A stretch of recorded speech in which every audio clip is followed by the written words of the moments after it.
I appreciate you looking after my daughter for a whole year. Upon returning from her international trip, my sister-in-law made her way to our home. She thanked me for watching her own daughter for a year and attempted to take my almost 1-year-old daughter. Concerned, I stopped her and told her the baby was really mine, but she didn't seem to get it. I felt uneasy leaving her in the yard.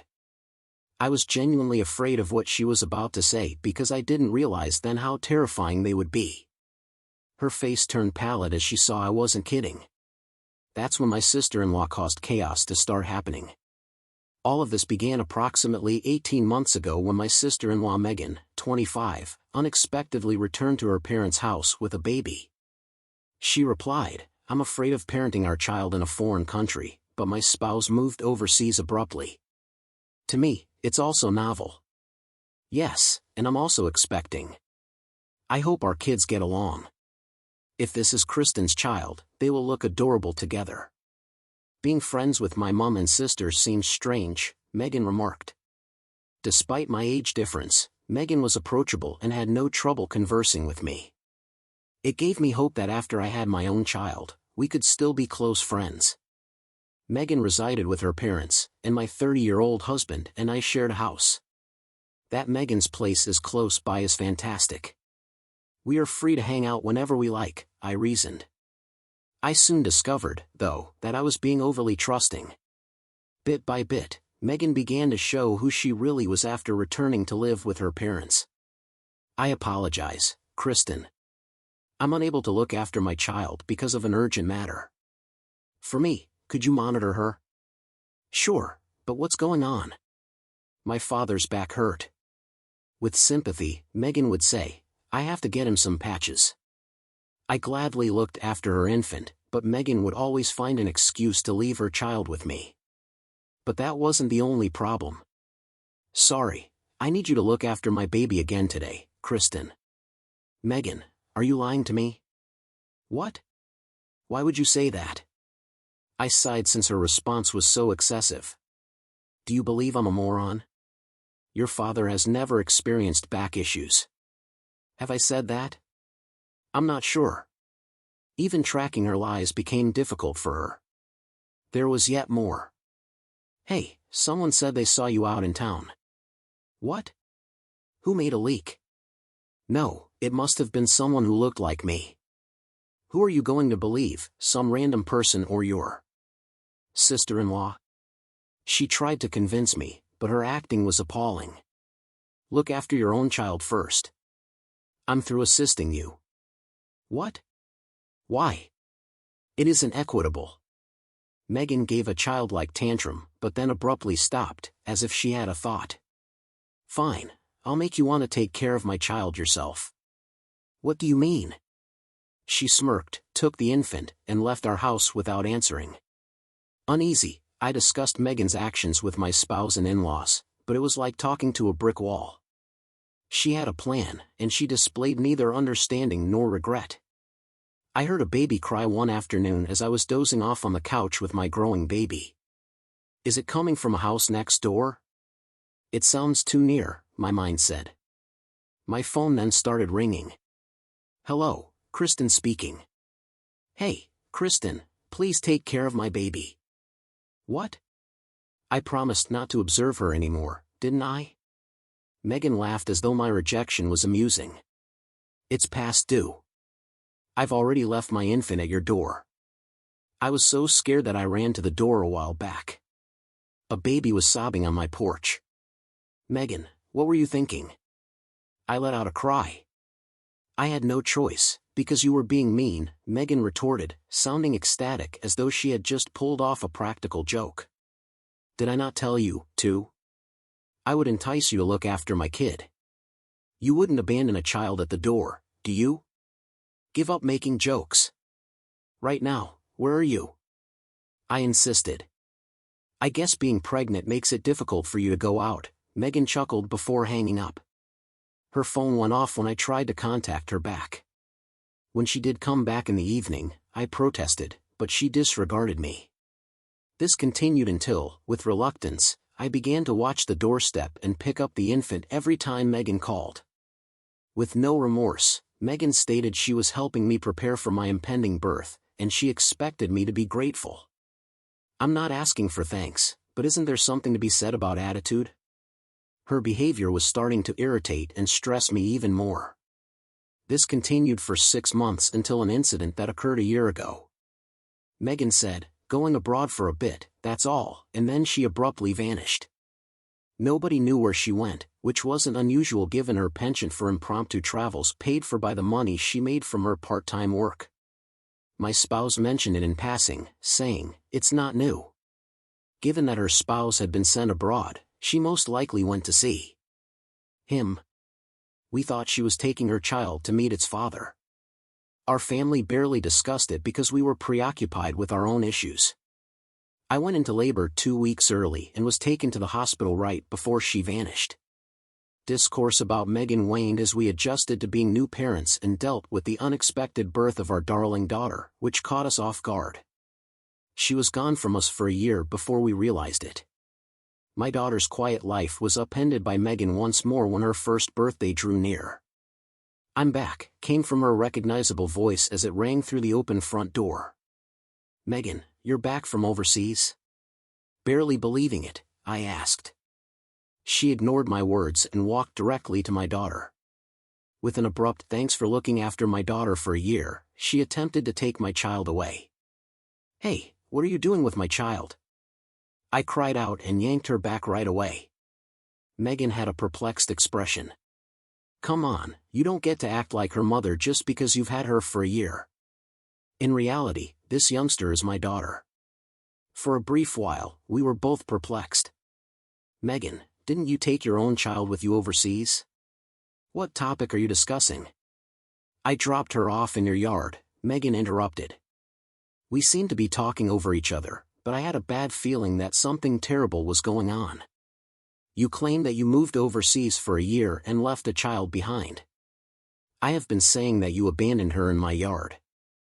At that time, I had just given birth to this child and was in a hospital due to poor health, so I really don't know where your child is now." Megan's face became pale at the revelation, and she stammered in bewilderment. "Take this seriously." I reached for my phone and said, "We need to call the police." But Megan's hands trembled as she clutched my arm. "Please hold off on calling the cops."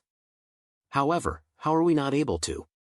"Please, because if you do, I'll be in serious danger," Megan pleaded, appearing rather afraid. I made the decision to inform her family since I realized how serious the situation was. After explaining the situation to my husband and our in-laws, I ended the call, but when I turned back, Megan had vanished. The fact that she fled while I was not looking bothered me. I was furious at Megan. Upon receiving my call, my spouse and in-laws arrived at our residence. While I was giving birth at the hospital, my husband informed us that there was a baby in the yard. His knowledge of Megan's pregnancy was limited, and he believed she had aborted the child. To take care of the baby, he dialed the cops. We were totally preoccupied with our new infant and didn't even remember that occurrence.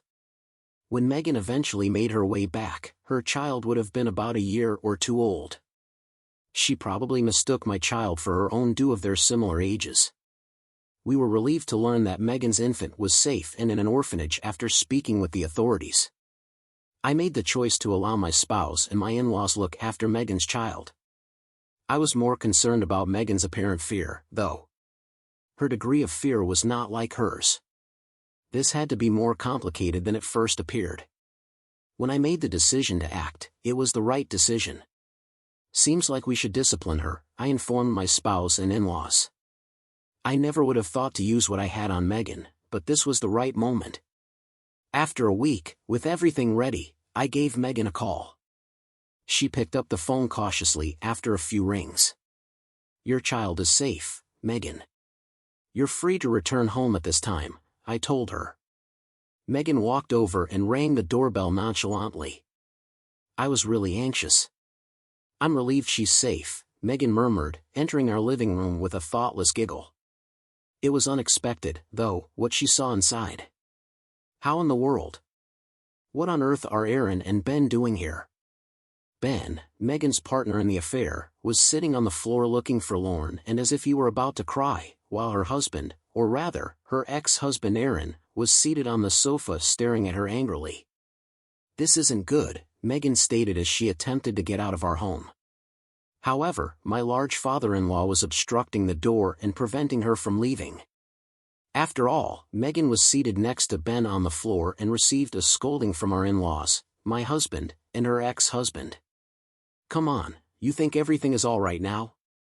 "The child is safe," Megan obstinately declared, her cheeks puffed out. But she was silenced by Aaron's icy gaze. "If you can't even look after the child properly, maybe you should give up custody and the child support payments," Aaron stated in a cold voice. "I understand."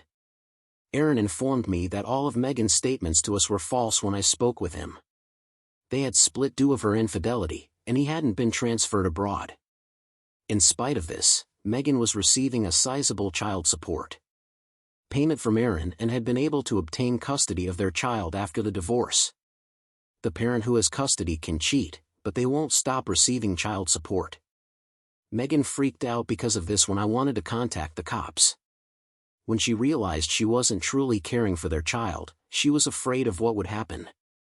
I gave everyone an explanation. I was deeply let down by Megan's self-centeredness. "Kristen, I need your assistance," I begged, "but you're the one who left the baby with me, and I can't pay back the child support. There's no denying that. Avoid trying to justify anything. Do you possess any proof?"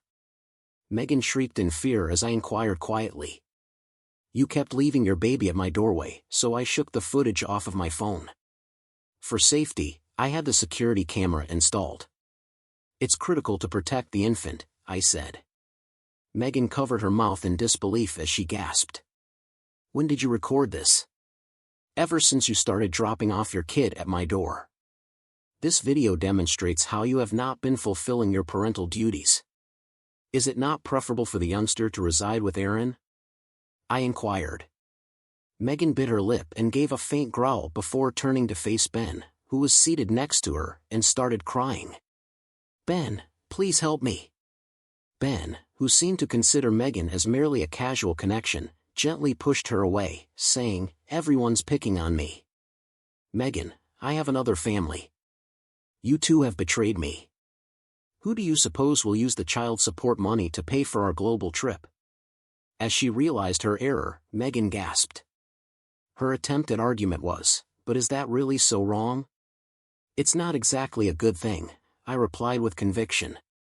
At last, Megan experienced regret, breaking down in tears and apologizing several times before collapsing onto the ground.